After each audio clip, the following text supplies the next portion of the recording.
January మంత్లో చక్కగా పాలు కాసుకోవడానికి ఒక గిన్నె, అలాగే స్పూన్స్ తీసుకున్నాను ఇత్తడివి. మీకు తెలుసు కదా, నాకు ఇత్తడంటే ఇష్టం పెరిగింది అని చెప్పాను కదా. సో ఇలా ఉంటే ఎలా ఉంటుంది అని చెప్పి చూసుకున్నా. ఇలా చాలా హ్యాపీగా అనిపించింది మనసుకి. నేను ఆనందాన్ని ₹1 పెట్టి కూడా కొనుక్కోవాలనుకుంటున్నానండి. అట్ ప్రజెంట్ ఉన్న ఏజ్కి అది చాలా ఇంపార్టెంట్ అనిపించింది.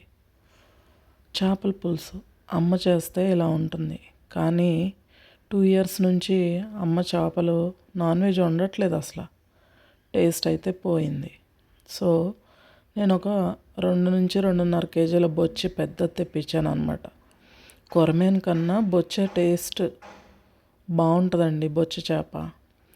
సో అమ్మకి బాగాలేదు అని చెప్తే బాధపడుతుంది కదా, అలా కాకుండా మనమే నేర్చుకుంటే ఎలా ఉంటుంది అని చెప్పి ఈరోజు ట్రై చేశా. సూపర్ అంటే సూపర్ కుదిరిందండి.